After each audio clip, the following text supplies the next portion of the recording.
Olá, muito boa tarde a você que está chegando agora para acompanhar a nossa palestra aqui no webinário da Rede Tribuna. Eu sou Emerson Costa, jornalista da Rede Tribuna. Eu sou editor de opinião do jornal Tribuna aqui no Espírito Santo. Prazer recebê-la aqui no nosso evento. A Rede Tribuna de Comunicação, para você que está chegando agora e para você que já conhece, vale a pena relembrar, é formada em Pernambuco pela Rádio Tribuna FM, também pela TV Tribuna Band. E aqui no Espírito Santo, de onde estamos apresentando o webinário, pelo jornal A Tribuna, pelas rádios Tribuna FM Vitória, Tribuna FM Cachoeiro e Legal FM. Também pelo portal de notícias do tribunaonline.com.br e pela TV Tribuna SBT. Esse é o nosso sexto encontro, né, dos webinários da Rede Tribuna neste ano de 2021. Como é sucesso, e em cada encontro trazemos uma reflexão para você sobre os impactos provocados pela pandemia do novo coronavírus, né, da Covid-19. E como é que esse impacto, essa mudança, essa pandemia fez acelerar aí no nosso modo de consumir, também o comportamento social, né, com restrições, com flexibilização e também nos modelos de negócio, na tecnologia e na maneira de consumir entretenimento e informação. Ficou muito claro para todos nós, nesse período, que as pessoas passaram a buscar mais por informações de fontes confiáveis, para evitar o que é fake news e que foram implacáveis neste período. Para dar as boas-vindas também neste webinário, neste evento, e hoje, dia 31 de agosto, mês terminando, eu convido o diretor da Rede Tribuna, Ricardo Shoa Matos, a quem eu dou o meu boa tarde, e agradeço mais uma vez a participação. Seja bem-vindo, Ricardo. Boa tarde a você. Tudo bem? Boa tarde, Emerson. Obrigado mais uma vez. Quero agradecer a todos que estão nos vendo aí pelo nosso webinário. Hoje nós estamos falando para 28 cidades diferentes. Tem uma pessoa, inclusive, de Portugal, em Praga, em 134 diferentes empresas que estão participando, mais de 200 inscritos que estão aqui colaborando e tentando trocar informação, aprender alguma coisa, questionar. Esse é o nosso objetivo.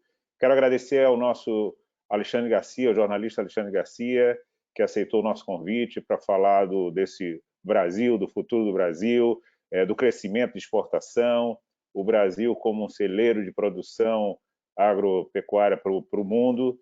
Então, ele vai dar um pouco aí da sua experiência nesses anos todos de jornalismo.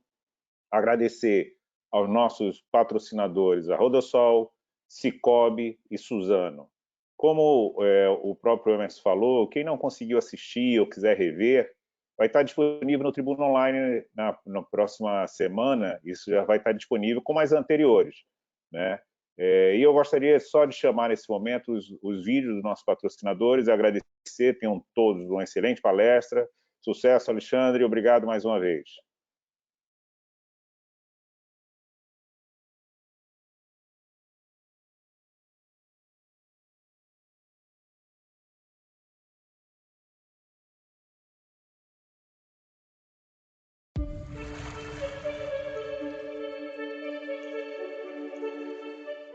Promoção Sicoob, investir é para todos. E aí, o que você quer ser? YouTuber, investidor, agricultor, investidor, professor, investidor? No Sicoob, todo mundo pode ser investidor. No Sicoob, todo mundo pode ser investidor. A partir de R$200, você vai participar de sorteios de prêmios e de 15 em 15 dias você pode ganhar. Então, fechou? Você é investidor? Invista com a gente. Aqui, investir é para todos. Sicoob, faça parte. Nosso trabalho da inspeção de tráfego, fazer inspeção em todo o sistema rodovia do Sol, desde verificações de cerca, manutenções da rodovia, acidente, possíveis objetos que caem na pista e tudo que é relacionado à segurança da pista. Já foram feitos estudos, a placa é para obedecer o limite de velocidade. Todo mundo descumprir, com certeza não vamos chegar a zero, mas o índice de acidente vai ser bem menor. Para a gente é gratificante, né? Principalmente quando a gente consegue realmente salvar uma vida. A solidariedade é em primeiro lugar. Você poder ajudar uma pessoa sem discriminação, sem saber que essa é rica, a outra é pobre, um é andarilho, o outro está no carro de luxo. Para a gente é a mesma situação, o mesmo atendimento. Em primeiro lugar, o ser humano. A nova Suzano nasceu para o mundo. Uma multinacional brasileira, feita por gente que inspira e transforma.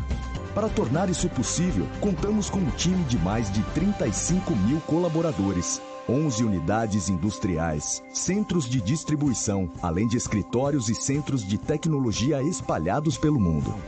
Cuidamos de mais de 2 milhões de hectares. Cultivando parcerias com comunidades locais e valorizando as culturas regionais, movimentamos um grande ciclo do bem. Esse é o presente que plantamos hoje para as próximas gerações. E cada passo nessa jornada representa um importante avanço no cuidado com o nosso futuro.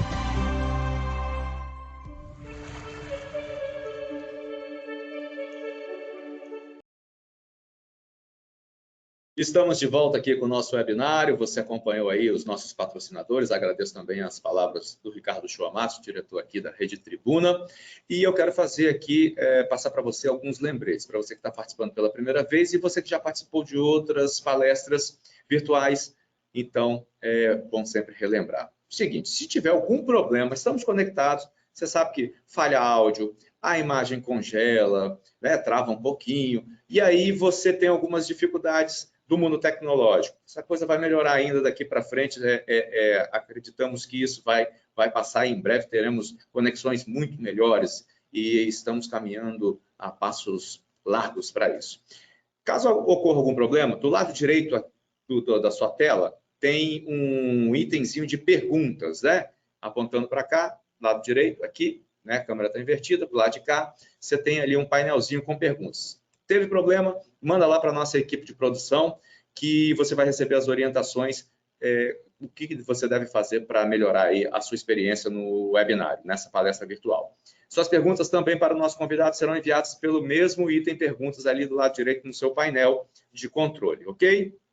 Quem ficar 85% do tempo da palestra conosco online vai receber um certificado. Não precisa contar o tempo. O nosso sistema faz isso automaticamente. No momento que você entrou, no momento que você saiu, você vai receber esse certificado lá pelo aquele e-mail que você cadastrou, né? Você cadastrou aquele e-mail e vai receber também uma pesquisa de satisfação, vai ter um questionáriozinho, é curtinho, bem curtinho, para você preencher e dar a sua sugestão de novas palestras. E a gente vai trazer assuntos interessantes que você gostaria de participar, gostaria de ouvir, gostaria de presenciar aqui nos nossos eventos, ok? A gente sempre pensando no melhor para você.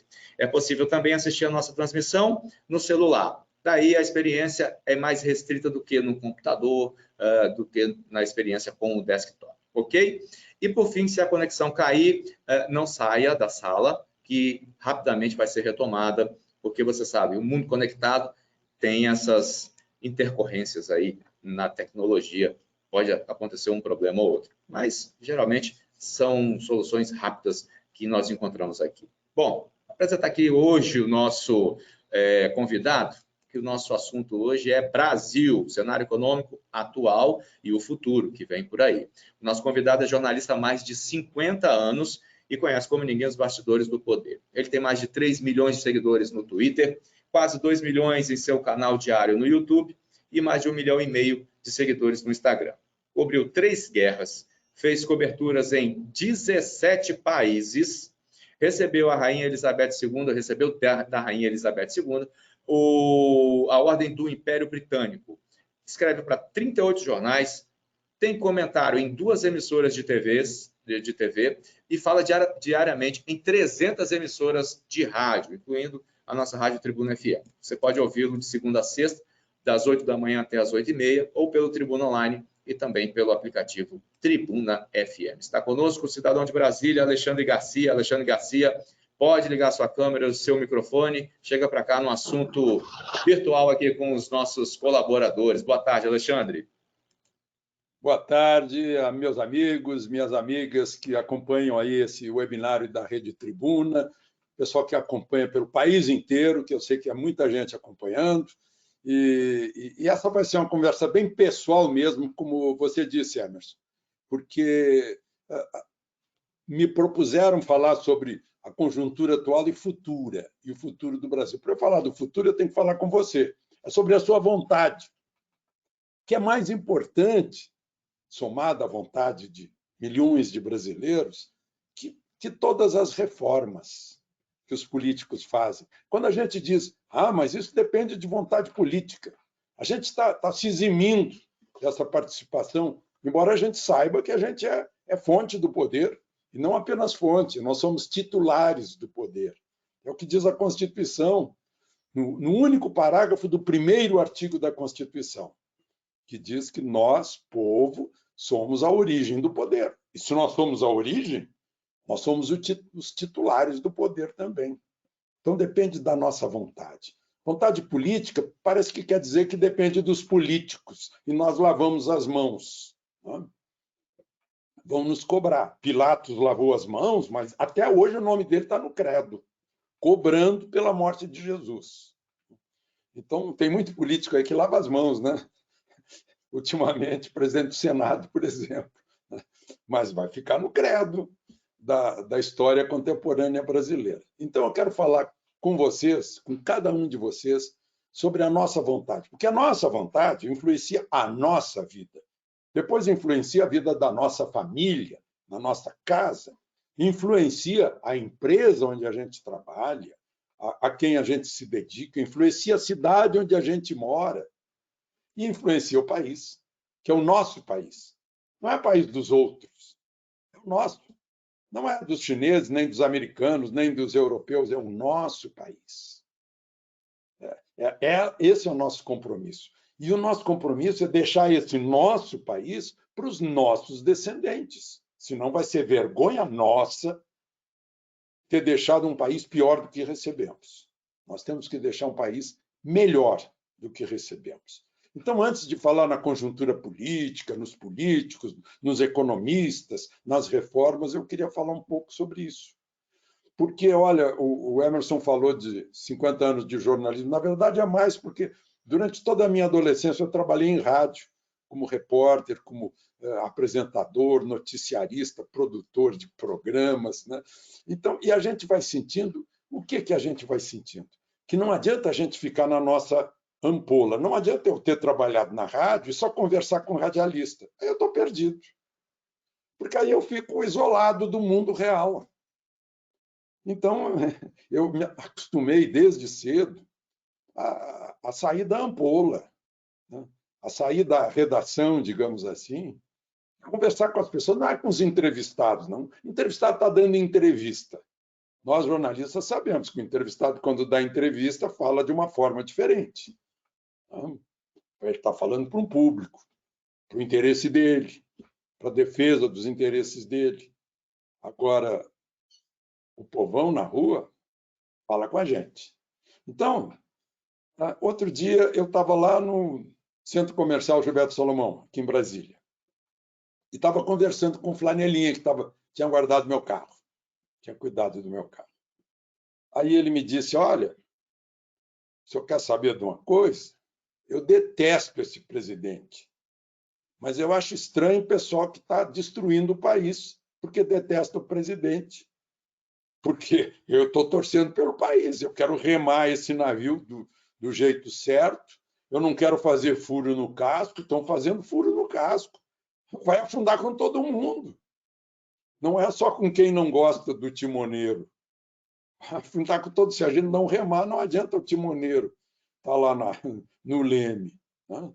Então, aí eu disse para ele assim, rapaz, você é mais sábio que muita gente que eu conheço, que está destruindo tudo, porque quer se vingar de ter perdido a eleição, não sabe fazer oposição, não tem cabeça de democracia. Democracia é outra coisa. A crítica é bem-vinda, coisa maravilhosa a crítica. É uma coisa que eu agradeço, a mudança que eu tive. Eu trabalhava em televisão, por quase 40 anos, ou nos jornais. Tem só uma direção. O que eu escrevo, o que eu digo, o que eu falava, o que eu escrevia, o que eu dizia, não tinha retorno. Agora tem retorno ali, na lata. Está lá, gostei, não gostei, fiz tais e tais comentários. É uma maravilha, porque a gente sente o que a audiência, o público, o assinante, o leitor está pensando da gente. Aí a gente descobre. E a crítica é a coisa mais construtiva que existe. O aplauso, tudo bem, constrói o ego, a vaidade. Né? Tudo bem, é uma compensação, mas a crítica é que é importante. Né? Quando eu fui chefe aqui, na Manchete, na Globo, dizia, por favor, eu sozinho cometo erros, me ajudem, me critiquem.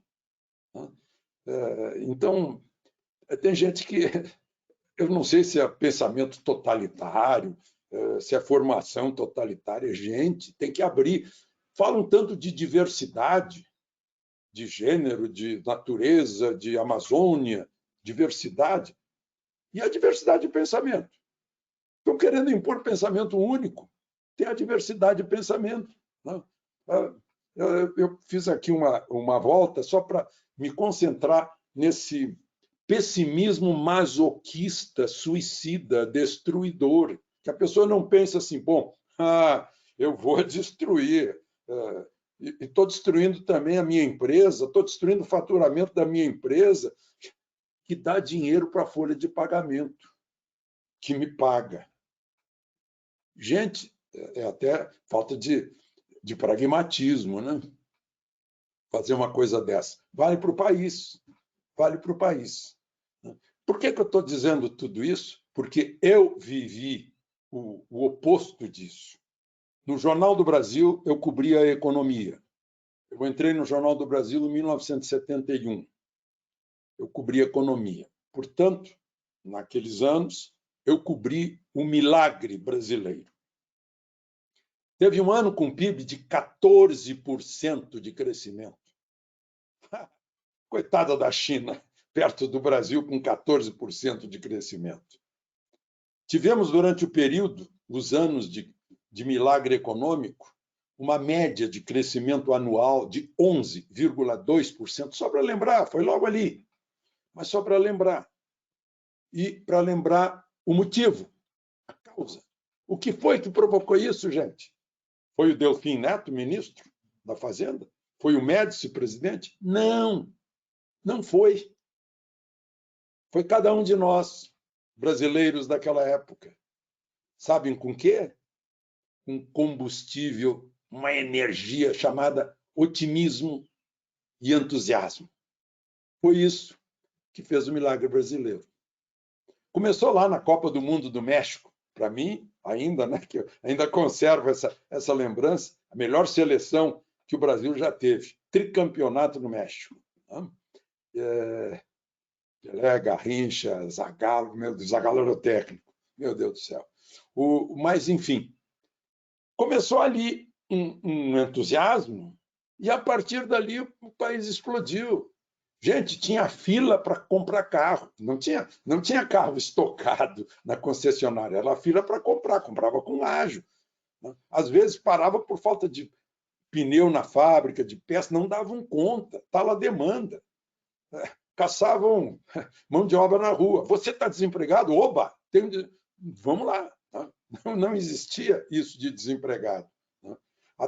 Até o Maracanã, que, segundo Nelson Rodrigues, vai até minuto de silêncio, quando anunciavam a entrada do presidente, a DEG informa, adentra o estádio do Maracanã, o presidente Emílio Garrastazu Médici, o Maracanã vinha abaixo em aplauso. O que era? Gente, o que era? E o país cresceu no milagre econômico. Depois, eu não sei, uma ciclotimia, porque depois da euforia veio o pessimismo. E o pessimismo derruba até a defesa do organismo. Não vê aí os estudiosos reclamando que impuseram pânico no povo brasileiro e derrubaram as defesas próprias do organismo. E aí a Covid se aproveitou. Então, eu não sei, é um masoquismo. Eu quero sofrer. Será que é isso? Será que foi? Hoje parece que não tem isso. Eu tive aula de catecismo, eu estudei em colégio de freira, em colégio de marista.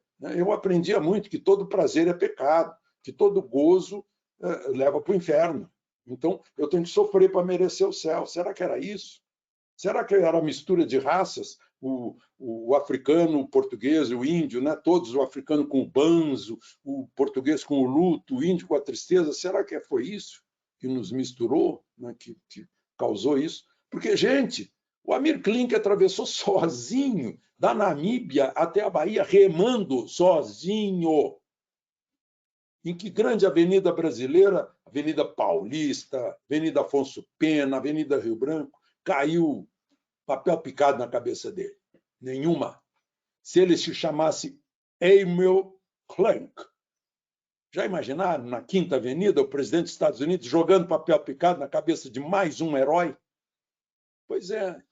Eu ontem fiz uma palestra para o alto comando da aeronáutica. Em seguida, fui para o Itamaraty, que tinha uma comemoração dos 200 anos de nascimento da Anita Garibaldi. Aí eu lembrei lá para os brigadeiros, eu disse, gente, hoje é um dia, né, para a gente lembrar de heróis. Né? Vocês têm aqui um grande herói, o Alberto Martins Torres.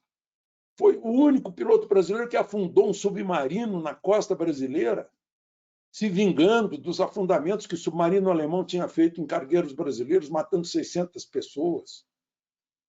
E depois disso ele cumpriu 64 missões de patrulha, e aí se voluntariou para ir no primeiro grupo de caça para a Itália e lutar na Segunda Guerra Mundial. E fez lá 100 missões. Vê se algum piloto americano alguma vez fez 100 missões. Conhecem o Alberto Martins Torres? Aí eu fui lá para o Itamaraty, aí vejo a história de Anita Garibaldi. Sabe como ela é chamada na Itália? A mãe da pátria italiana. Morreu com menos, sem ter feito 28 anos. Nasceu em Laguna, Santa Catarina. Lutou na República Catarinense, na República dos Farrapos, na tentativa de república no Uruguai, depois em San Marino, República de San Marino, e na República de Roma. E está lá no Gianicolo, uma imensa estátua da Anita Garibaldi, com um bebê num braço e uma arma no outro braço, montada num cavalo em violento galope. E ali embaixo estão os restos mortais dessa brasileira, que está cheia de rua, nome de rua na Itália. E nós? Quem é o nosso herói? É o traficante ali do morro? O que é isso? Gente, então, antes das reformas, tem uma reforma para a gente fazer, né? Nosso orgulho nacional, orgulho pessoal, amor próprio. Até isso foi degradado. Era amor próprio durante toda a minha juventude, agora virou autoestima. O amor foi reduzido à estima. O que é isso? Gente, o que está havendo? Tem gente aí, eu nunca adiro a teorias de conspiração, mas de vez em quando parece que é tudo combinado para nos enfraquecer como pessoa, como família, como grupo, como gente, como brasileiro. É só coisa negativa. O que é isso? Parece que e ninguém pensa e todo mundo, sim, senhor, vai aceitando. Eu li todos aqueles livros de totalitarismo, George Orwell, por exemplo, né? Fahrenheit 451, todas essas histórias que falam de gente que parou de pensar, parou de defender sua liberdade, simplesmente aceitou para não se incomodar. Né? Muito bem. Eu acho que vamos passar, vamos baixar um pouquinho, né? Reformas. Todo o objetivo aí, de vez em quando converso com Paulo Guedes, né? É tirar o peso do Estado, que parece uma bola de ferro amarrada ao tornozelo dos brasileiros, principalmente os brasileiros que querem produzir, que produzem. Tirar isso, tirar o peso do Estado. Se o Estado parar de atrapalhar, já ajudou muito. Basta parar de atrapalhar. Algumas coisas foram feitas, conseguiram. Ontem, por exemplo, eu passei uma boa parte da minha vida convivendo com caminhoneiros. Né? Ganhei prêmio de jornalismo andando na cabina de uma jamanta, né? Mas caminhoneiro não vai precisar mais de papel, se for do Rio Grande do Sul. Se for do Espírito Santo, de Pernambuco, depende do governo do estado. Fizeram o primeiro convênio. Por que é primeiro? Porque recém em julho, agora, foi convertida em lei a medida provisória do governo propondo o documento digital, eletrônico, de transporte. Não precisa mais daquele monte, aquele bloco de papéis. Quantas árvores serão poupadas?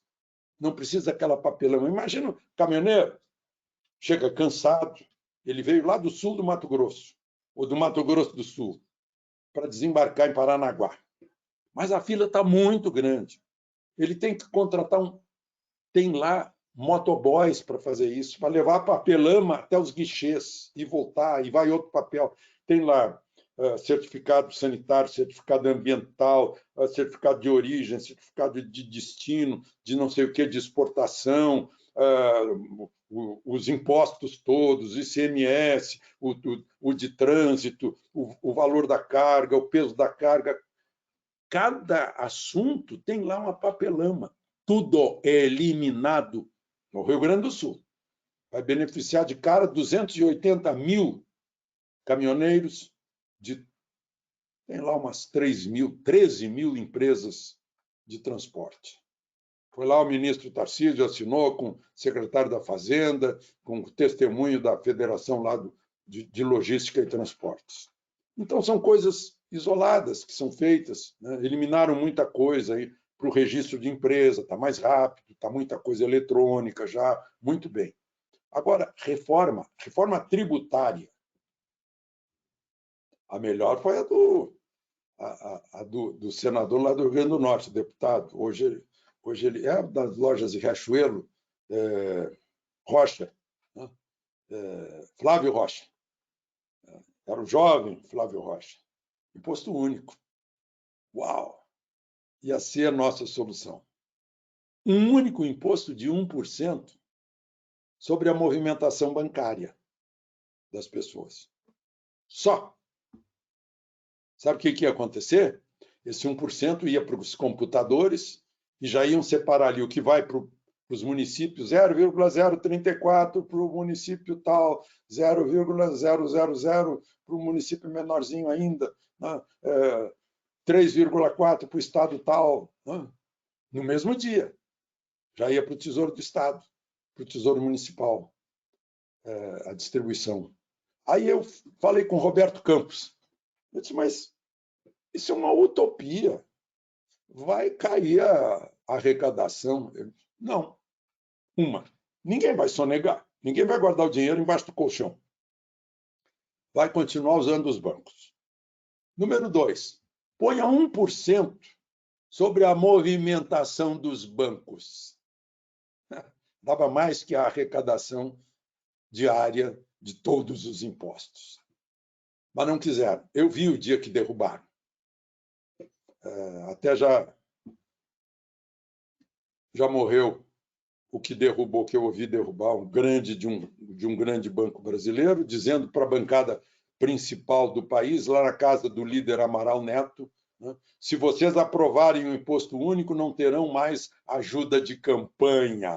Acabou o imposto único. Eu ouvi. Foi a única vez na minha vida que eu me meti na notícia. Eu o abordei e disse, mas o senhor não acha que essa sua atitude é impatriótica? Aí me respondeu, mas os bancos só sobrevivem com o giro dos impostos que arrecadam. Então, só para dar uma historinha, para ver por que a gente está assim hoje, lutando ainda por uma reforma que seja fácil, que tenha impostos fáceis de serem pagos, de serem calculados. Eu tenho empresa, gente, eu tenho que ter contabilistas. Isso que eu sou contabilista também, mas não dou conta, claro, né? Para fazer tudo que é exigido de uma pequena empresa. É um absurdo. O que se trabalha nesse país para pagar imposto, né? E o que se paga de imposto, que a gente trabalha até fim de maio para pagar imposto. Então, Mas e aí, senhores nossos empregados no Congresso Nacional, nossos mandatários? Nós somos os mandantes. Claro que todos vocês sabem disso. Você é o mandante. Aquele que você elegeu é o seu mandatário. É assim que eu trato a minha deputada aqui, que eu elegi em Brasília. Ela é a minha mandatária, a minha deputada. E eu cobro dela as coisas. E, bem, o senador é representante do Estado, né? Mas também deve ser tratado assim. E, da mesma forma, prefeitos, governadores, presidente da República. O presidente da República é o primeiro mandatário da nação. E os mandantes somos todos nós. Não apenas os 58 milhões que votaram nele, todos. Então, isso que a gente tem que pôr na cabeça. Todo o poder emana do povo. Nós somos os mandantes, eles são os mandatários. Nós os sustentamos pelos impostos. Nós os nomeamos pelo voto. Então, fica isso. Né? Então, aí, gente, tem eleição no ano que vem. E essa eleição, a campanha da eleição, não formal, mas de fato, foi antecipada. Nós já estamos em campanha. E isso complica tudo no Congresso Nacional. Todo mundo pensa em eleição. Essa CPI saiu por causa da eleição do ano que vem. Claro, por causa da mídia também. Se a CPI não tivesse cobertura da mídia, deixaria de existir no dia seguinte. Então, é a eleição que move os políticos. E a gente não pode criticar isso, porque essa energia que move os políticos é a energia da sobrevivência. O político que não estiver interessado no poder, ele vai fazer outra coisa. O partido político que não quiser o poder, que vai fazer outra coisa. Extinga-se o partido. O objetivo é o poder, óbvio. Então, para conquistar o poder, tem que conquistar os donos do poder, que somos nós. Então, com essa eleição, vai ser complicado fazer reforma administrativa e a reforma tributária como ela deveria ter sido feita. Estão mexendo ainda com alguma coisa com imposto de renda, mas os entendidos dizem que vai ficar pior do que era, então talvez seja melhor nem mexer. Né? A reforma da Previdência, que foi feita, foi tragada pela pandemia. A pandemia de que uma certa oposição não democrática tomou a pandemia como massa de manobra, como ariete, como forma de derrubar as muralhas. Né? O coronavírus virou cúmplice, ou muita gente virou cúmplice do coronavírus. Né? E aí foi-se o dinheiro, foi para auxílio emergencial, foi para comprar vacina, primeira dose, segunda dose, agora estão falando em terceira dose, depois não sei se vai ter a quarta dose, a quinta dose, vai comprando, e cada compra são bilhões. Bilhões dos nossos impostos, que saíram de quê? Do nosso suor. O imposto não saiu do nosso bolso direto, saiu primeiro do nosso suor, do nosso trabalho, depois saiu do nosso bolso. É uma parte do nosso trabalho que a gente está entregando para o Estado brasileiro. Para quê? O Estado brasileiro trabalhar para nós. As pessoas confundem as coisas. Outro dia eu vi um ex-presidente supremo dizer que atingir as instituições atinge a democracia. Não. Se as instituições atingirem a democracia, elas se atingem. São suicidas. Porque as instituições são ferramentas da democracia. Demo é povo, em grego, vem do povo. Democracia é povo. E o povo tem essas ferramentas chamadas instituições. São os três poderes, bolados por Montesquieu, né, para dar equilíbrio de poderes. Tem um que não tem nenhum voto, né, mas é o da justiça, para fazer justiça. Não é para fazer Constituição, nem mudar a Constituição. Quem muda a Constituição são 308 deputados em duas votações, no mínimo 308, e 49 senadores em duas votações, e não um ministro do Supremo. Né? Isso, claro que a gente sabe, né? Não precisa nem ser estudante de primeiro ano de Direito para saber disso. Bom, então, essa campanha antecipada atrapalha muito a atualização de necessidades nacionais como reformas. Agora, não atrapalha a reforma eleitoral, código eleitoral, isso não. Isso é feito periodicamente para atualizar a conjuntura das necessidades dos políticos, né? São sempre circunstancial, né? Antigamente se usava muito a palavra casuísmo, mas são casuísmos, é isso mesmo, né? Essas reformas da Constituição para adaptar à vontade da maioria na época. Vontade da maioria prevalece, a democracia é a contagem de quem tem mais voto, né? Aqui no Brasil, ultimamente, com esse Supremo, que aceitou isso, se instituiu que aquele que é derrotado em plenário recorre ao Supremo para ver se ganha. A minoria do plenário recorre ao Supremo. Em outros tempos, e eu cobri Supremo muito tempo aqui em Brasília, o Supremo respondia em latim, interna corporis. Esse é um assunto interno de vocês aí. Nós não vamos nos meter. Vocês perderam, portanto, perderam. Hoje está diferente. Bom, depende de nós, né? A gente fica silencioso, aí vai aumentando. Sempre foi assim. Lá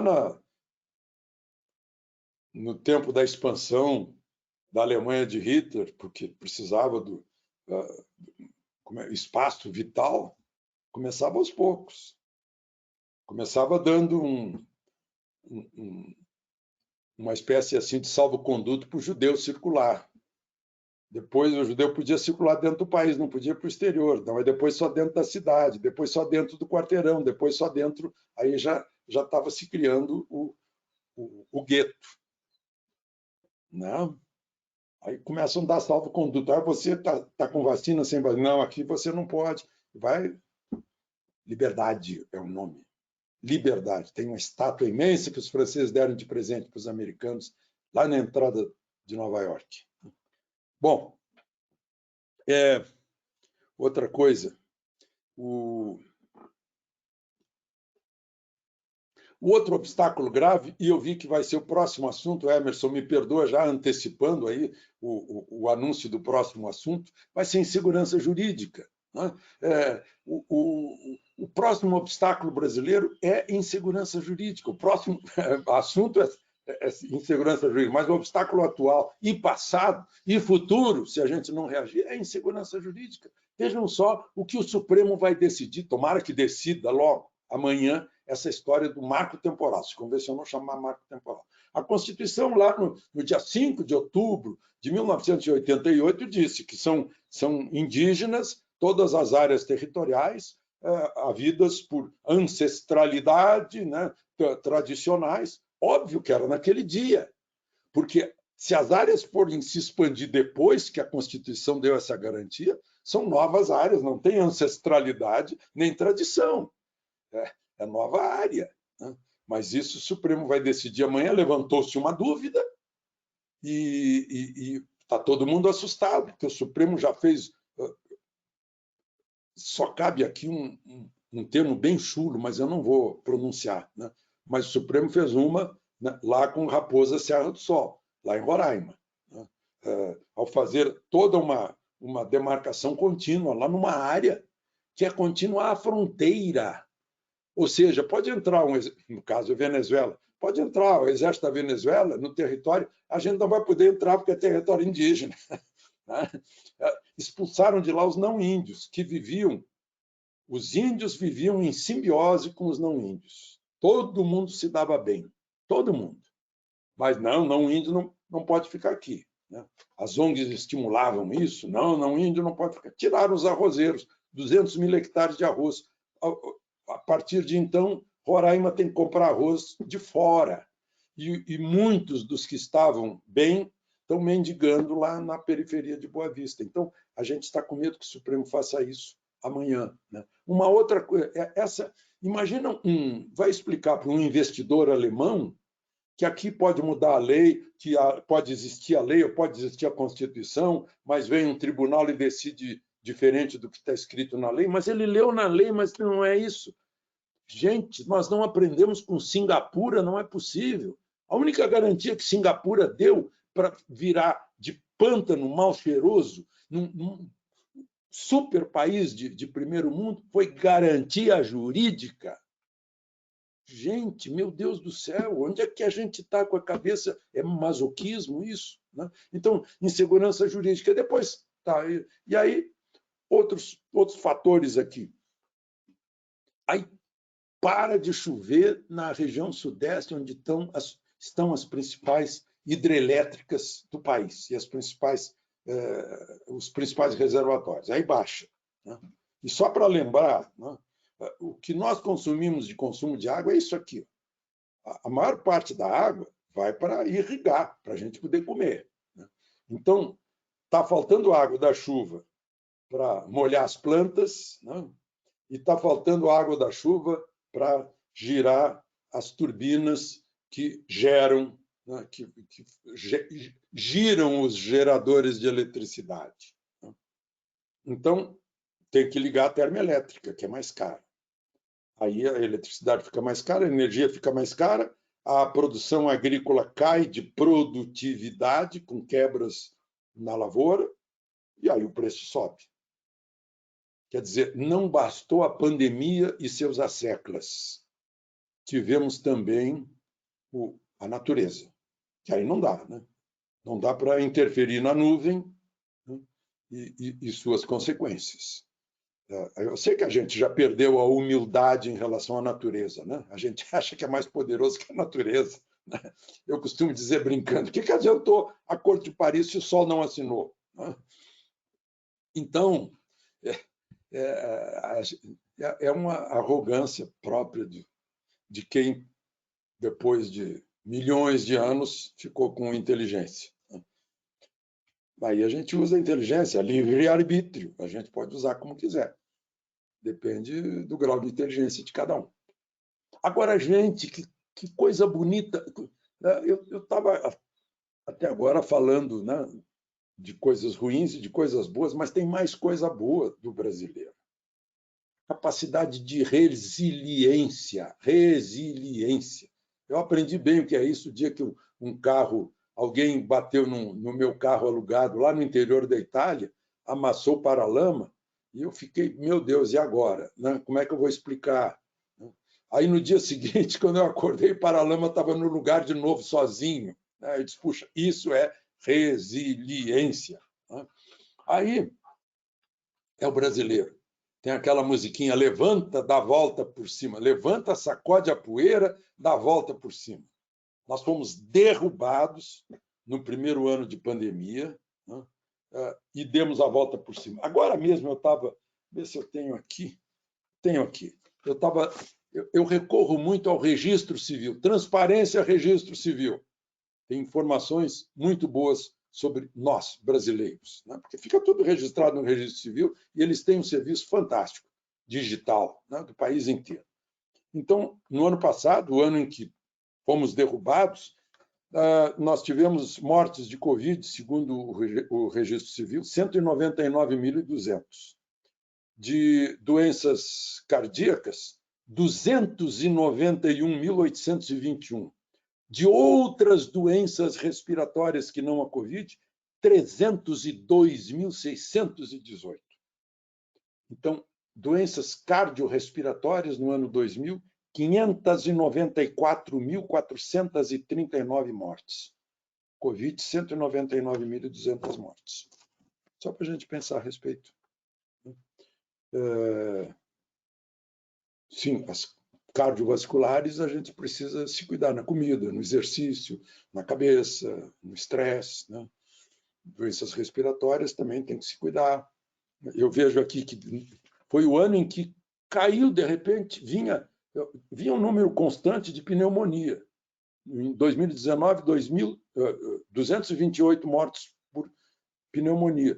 No ano seguinte, só 184.000. 50.000 a menos.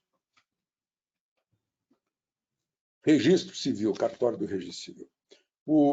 Mas aí, com tudo isso, nos derrubaram, parece que a gente percebeu, e aí começamos a nos levantar.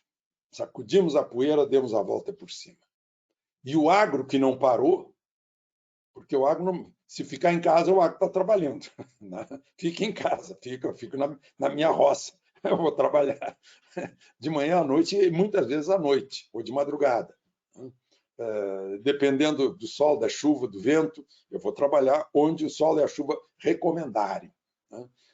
Eu dependo de muita coisa, mas de outras eu dependo da tecnologia, dos meus avanços digitais, do drone, do satélite, dos novos adubos, dos novos defensivos que apareceram, e vou trabalhar o dia inteiro. E aí, sustentaram o país e deram um salto. Hoje são mais de 26% do PIB brasileiro. Deram um salto.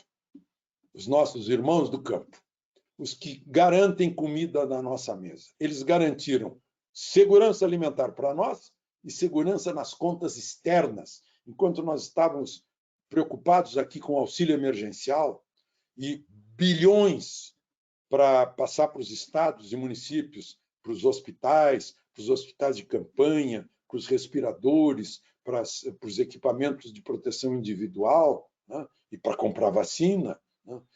Os agricultores brasileiros e os pecuaristas brasileiros estavam vendendo para o exterior proteínas, carboidratos, alimentos, enfim, né? Os sucos também, que nós somos campeões, e equilibrando o nosso balanço de pagamentos e tornando superavitária nossas contas externas, com os portos cheios de navios em movimento. Enquanto isso, o governo fazia a sua parte, sim, não tendo recursos para isso, abria para concessões, jogando, enfim, ferrovias nesse país com 8,5 milhões de quilômetros quadrados que não tinha ferrovia, como um atestado de burrice estratégica. E agora vai ter, e já está tendo. Norte, sul, leste, oeste, direto para os portos. Primeiro a carga, depois vai chegar a vez do passageiro. Ferrovias cortando esse país todo. E rodovias necessárias, que eram atoladouros, hoje são pistas de velocidade para os grandes caminhões, os bitrens que andam por aí transportando riqueza. Então, gente, também temos o lado muito bom, né? Que nós sacudimos a poeira e demos a volta por cima. Passamos por cima. Né? E eu vejo que essa gente paga por um... O preconceito vem da ignorância, do desconhecimento. Tem gente que acha que a comida aperta um botão lá no supermercado e a prateleira fica cheia. Não é assim. O moço que era da seleção cubana de basquete, que fugiu de lá e que eu conheci aqui em Brasília, me contou que ele, quando entrou num supermercado Extra, se ajoelhou e começou a chorar, que ele nunca tinha visto tal abundância. Então, eu acho que o Emerson já está aí do meu lado, provavelmente já me mostrando que está na hora de parar de conversar e começar a responder perguntas. E é o melhor das perguntas, porque eu não sei se eu satisfiz a curiosidade, certamente não satisfiz a curiosidade de todo mundo, e deve ter muita pergunta aí, eu estou à disposição. Alexandre, eu apareci aqui porque está na hora de colocar a conversa assim, na tela, a conversa com os nossos participantes aqui, as pessoas que colaboram conosco, porque o internauta, né, o nosso leitor do Jornal A Tribuna aqui também, os ouvintes das nossas rádios, o nosso telespectador da nossa TV, eles participam aqui conosco e mandam perguntas. Bom, eu tenho aqui da parte de educação, é a Wanda Luiza Souza Neto, ela é daqui do Espírito Santo, ela diz o seguinte: prezado Alexandre, boa tarde, por que o Brasil só se discute questões sobre ensino superior quando o gargalo da educação está no ensino fundamental 1 e 2? Wanda Luiza, ela é mestre em estudos literários da Universidade Federal do Espírito Santo. Obrigado, Wanda. E ela é revisora de texto, Alexandre. Ô, Wanda, que bom, hein? Revisora de texto, sou seu fã. Adoro um texto bem escrito. E já vou avisando, aparece mal escrito aí, não é meu. Hoje ainda me mandaram um negócio horroroso e põe meu nome lá. Bom, mas, ô, Wanda, esse é o gargalo mesmo, como você diz. A gente precisa de ensino básico. Eu sinto muito, eu não quero generalizar, mas está cheio de gente com diploma na parede que não sabe escrever, não sabe se expressar, não sabe conversar, não tem vocabulário. Eu até tenho uma tese aqui, uma tese não, uma hipótese, o contrário. Porque começaram a usar a palavra desse tamanho, né? Qualquer jornalista abomina a palavra grande ou frase grande. Aí, avião virou aeronave. Aí, ver virou visualizar. Aí, dizer virou vocalizar. Aí, vender virou comercializar. Oferecer virou disponibilizar. Meu Deus! Aí eu fiquei pensando, mas por que isso? Ah, eu sei. É vocabulário curtinho. Aí o sujeito não tem vocabulário, ele precisa de tempo para achar a palavra seguinte para terminar a frase. Então ele usa uma palavra bem grande, um palavrão, né, para terminar a frase. Mas isso vem de onde? Vem do básico. O meu grupo escolar tinha biblioteca e a gente era obrigado a ler livros de autores brasileiros. O meu grupo escolar tinha hora cívica no sábado, em que a gente era obrigado a pesquisar todos os acontecimentos históricos do brasileiro durante a semana, para ou fazer uma poesia, uma redação, algo assim, sobre esse acontecimento histórico. E não era época de educação moral e cívica, não. Era anos 40 para 50, 47, 48, 49, 50.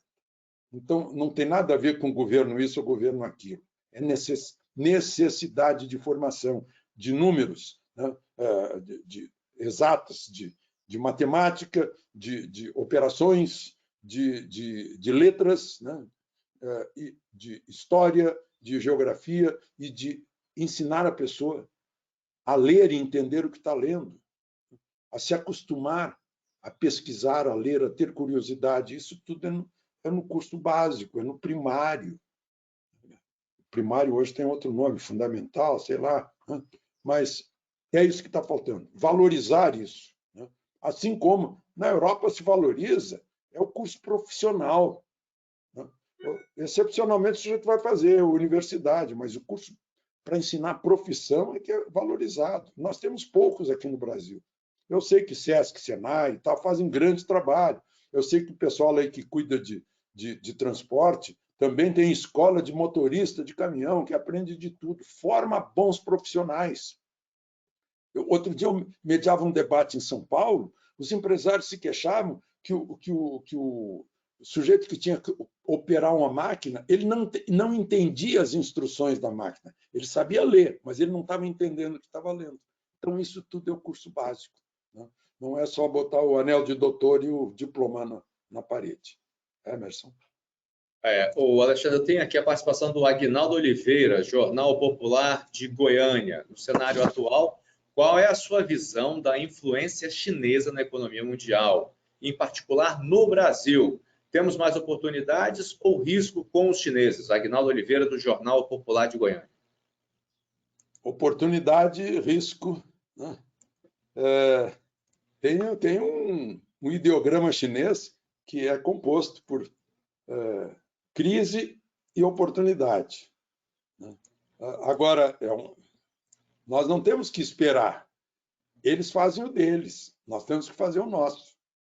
Nós não temos que esperar que eles nos tratem bem ou mal, que eles queiram nos tirar ou nos dar. Nós é que temos que decidir o que podemos dar para eles e o que queremos deles. Não somos passivos, meu Deus do céu. Não podemos ser passivos nisso. Os chineses estão na deles. O nome da China é Império do Meio, né? É o Império do Meio. Eles nasceram para ser o meio do mundo. Né? Então, o que eles não têm lá, eles precisam trazer de fora, porque eles sabem o que é fome, eles sabem o que é a época de comer rato. Né? Eles passaram por isso. Já teve coisas piores, que a gente fica até pensando que é lenda, né? A fome na China. É um país que tem 1 bilhão e quase 1 bilhão e 400 milhões de chineses, né? E tem feito negócios aí. O país cede um porto lá na Ásia, depois o porto vira chinês, porque venceu o contrato, eles não conseguiram pagar, né?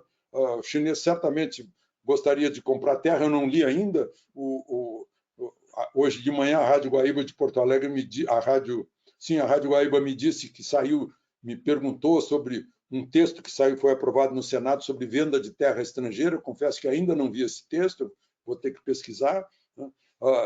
Se puder vender 25% de um município para o estrangeiro, eu fiz a comparação. Se um belga comprar 25% de Altamira, no Pará, ele terá um território maior que o país dele, né? Então, são esses absurdos. Então, a gente tem que ficar de olho, né? E temos que ter uma legislação protetora, né? Porque não adianta a gente só ficar de olho. Se chega num tribunal para decidir se pode ou não pode, o tribunal não tem base legal para decidir. Então, acho que nós temos que cobrar de nossos legisladores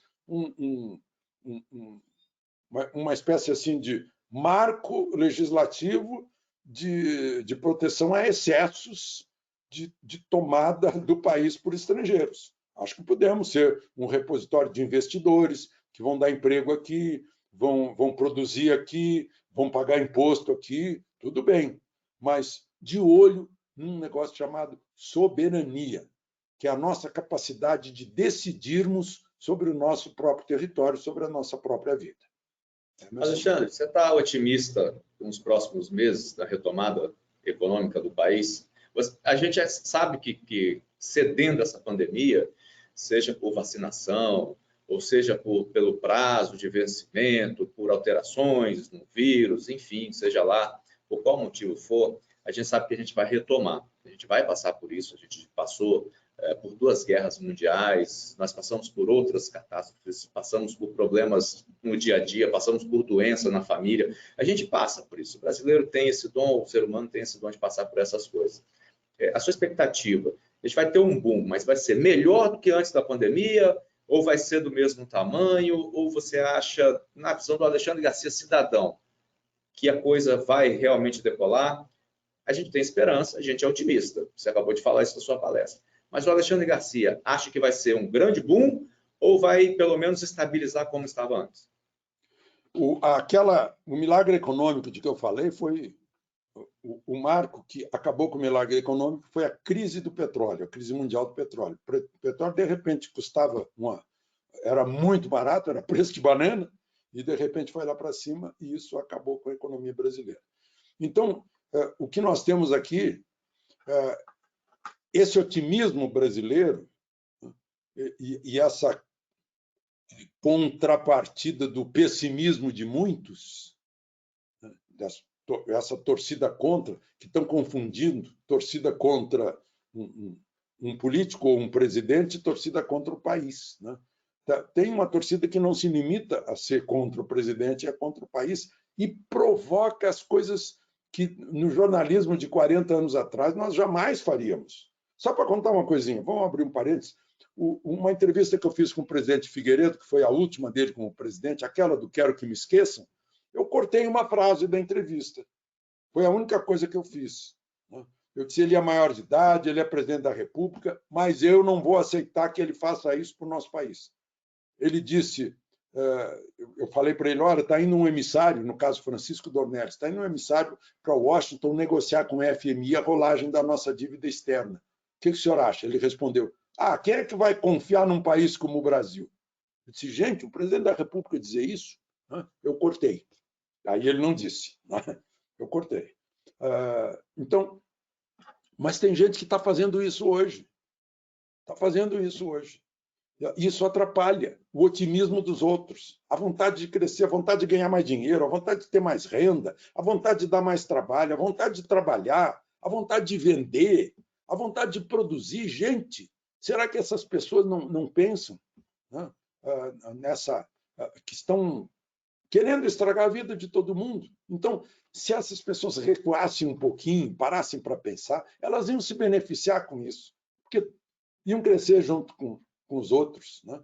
porque nós estamos prontos para crescer, né? Nós já pagamos o preço da indecisão, do susto, né? De recebermos muita coisa como verdade que não era, né? Então, eu acho que a vontade do país, eu sei que isso atrapalha pela vontade individual de que tudo dê certo, tudo fique melhor para os meus netos, para os meus filhos, né? Mas eu acho que nós temos tudo, sim. Já estamos nos recuperando. Eu estava vendo a estatística hoje do mês de maio, né? Foi 13% mais do que maio do ano anterior, que afinal estava lá, todo mundo paralisado. Mas todas as estatísticas estão mostrando crescimento. Você vê que a bolsa já dobrou de tamanho, né? Quase dobrou de tamanho, de valorização de 60, 70 mil pontos, chegou a 130 mil pontos, né? Então, e a gente vê aí os números, né? A gente está segurando taxa de juro, controlando com a inflação. O Banco Central está independente, é outro passo. O Banco Central, imagina que o Supremo teve que decidir se o Banco Central fica independente ou não, que já tinha sido decidido pelo Congresso, né? Isso é insegurança jurídica. Eu sei que decidiu favoravelmente, foi 8-2, né? Mas teve 2 e o relator não queria.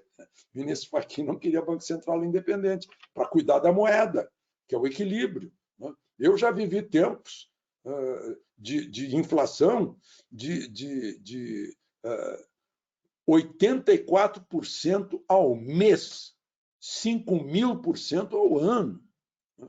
E a gente venceu isso. Então, nós já mostramos que podemos crescer 14% ao ano e que podemos derrubar uma inflação de 5.000% para 3%, né? Agora 5%.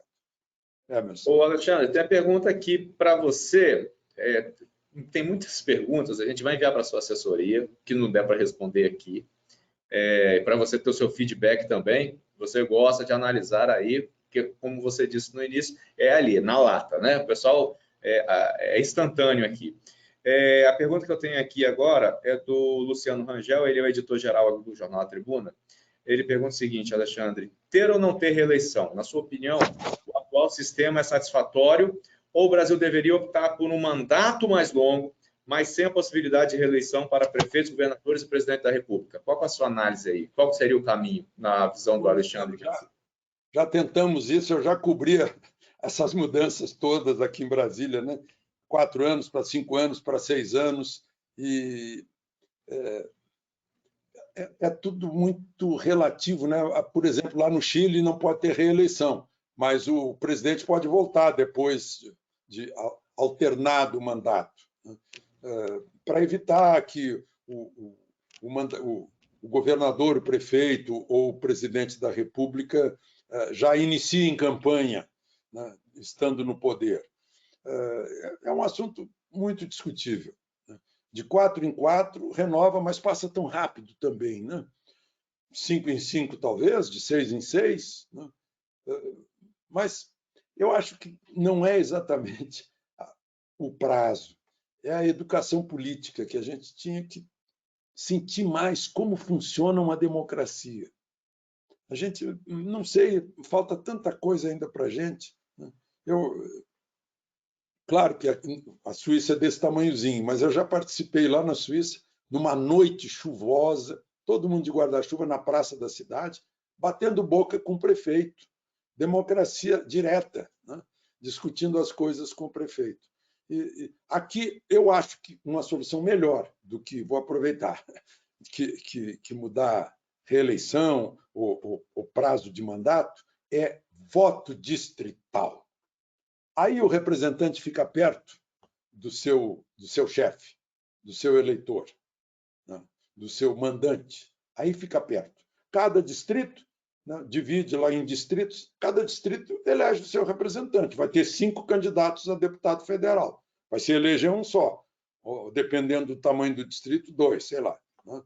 Mas o sujeito vai prestar contas lá para o distrito dele. Não é como hoje, o sujeito mora num extremo do estado, recebe voto em toda parte, mas ele nem sabe quem ele está representando. né, o deputado federal. Então, eu acho que, antes do tamanho do mandato, a importância maior seria do voto distrital mesmo, nada de misto. Aqui tem a mania, né? O ministro Barroso falou em presidencialismo, semipresidencialismo. Isso já existe. Já existe. Desde a Constituição de 88, o regime é semipresidencial, porque o presidente da República, que tem a responsabilidade pelo governo, não tem os poderes para governar. Quem tem os poderes para governar é o Congresso, que não tem a responsabilidade pelo governo e nem foi eleito para governar, para chefiar o Poder Executivo. Emerson. O José Guilherme Ribeiro Neto, ele é da Credit Company e está mandando a pergunta seguinte: qual é a sua opinião sobre o voto auditável, Alexandre? Bom, voto auditável quer dizer voto garantido, né? Voto seguro. Isso é óbvio, né? Eu não sou voto com uma apuração. Está aqui na Constituição. Não precisa mudar a Constituição, não. Artigo 37 da Constituição, né, diz aqui que o serviço público... Eu não sei por que quiseram mudar a Constituição para fazer isso. Só um minutinho. 37 é grande. Administração pública direta e indireta de qualquer dos poderes da União, né, obedecerá aos princípios da publicidade. Publicidade, aí é sinônimo de transparência, fica público. Apuração pública, ou pelo menos com acesso aos representantes do povo, para a gente ter certeza, né? É o único país que está fechado nisso, não sei por quê. Era tão simples. Fazer logo, tá? Vamos. E tentaram nos enganar, né? Vocês percebam bem quem tentou nos enganar, chamando isso, vamos passar para o voto em papel. Não. Né? Papel é o comprovante do voto digital. Comprovante do voto digital em papel. Aí chamam de voto em papel, conheço muito bem o subliminar disso, né? Então, eu acho absolutamente necessário para a gente ter certeza que o nosso voto valeu e para o candidato que foi eleito ou foi derrotado saber o que foi que houve, o que aconteceu, né? Mas eu não sei por que o Supremo e o Superior Tribunal Eleitoral não querem, né? E não querem assim desde sempre. Já foram aprovadas 3 leis. 3 leis foram derrubadas desde 2001, tanto que já usaram na eleição municipal em 150 municípios. Já usaram esse comprovante do voto digital impresso, mas não querem. Gente, só para lembrar vocês, eleição não é da Justiça Eleitoral, a eleição é do povo, é do eleitor. Óbvio. Tem um agradecimento aqui. A Wanda voltou para dizer o seguinte: quer mandar um abraço para você, que ela é de Cachoeira do Sul. Uau! Você é de Cachoeira do Sul, terra da mãe dela. Ela é gaúcha. E agradece pela atenção em você ter respondido e mandou um abraço para todo mundo lá de Cachoeira do Sul. Cachoeira do Sul, lá em conterrânea. Eu digo, eu sou de Cachoeira, as pessoas perguntam, Cachoeira de Itapemirim? Não, essa é no Espírito Santo, Cachoeira do Sul. Cachoeira do Sul é diferente, né? Ô, Alexandre, adiantada a nossa hora aqui, eu quero agradecer a sua participação, viu? Quero deixar os minutos finais para você fazer as suas considerações. E as perguntas que não conseguimos passar para você agora, eu envio, a nossa equipe de produção vai enviar para a sua assessoria, para que você possa responder aí e ter também o feedback dos nossos colaboradores aqui. De antemão, já te agradeço aí, viu? Olha, eu que agradeço a você, o Ricardo, a Tribuna, né? A Rede Tribuna toda. Eu me sinto muito orgulhoso de participar com vocês. Gostaria de ampliar até, né? Vamos ver se a gente entra em Recife também. E olha só, agradeço as perguntas também, aqueles que acompanharam. Foi muito, muito estimulante esse encontro, essa conversa, porque o assunto é bom. O assunto é Brasil, né? É o país daquela bandeira que está ali atrás de mim, que é a bandeira de todos nós. Muito obrigado, Emerson, e até uma próxima. Obrigado, Alexandre. A gente se encontra por aí, né? Agora, com o mundo conectado, fica mais fácil fazer esse bate-papo, né? Você está em todo local aí ao mesmo tempo, fora do país, conversa com gente do outro lado do mundo. Então, se você aí para a nossa retomada aí, nosso crescimento, todos nós merecemos passar por momentos bons na nossa vida, né? Um abraço, até a próxima, viu? Grande abraço a todos. Olha, eu vou fazer um convite a você aqui para o nosso próximo encontro, hein? Vai ser no dia 22 de setembro, acabei de receber aqui, ó, nós vamos falar sobre segurança jurídica em contratos no Brasil. Está detalhado aqui agora, que o Alexandre já tinha comentado, que ele estava até entrando um pouco nesse assunto sobre segurança jurídica de contratos no Brasil.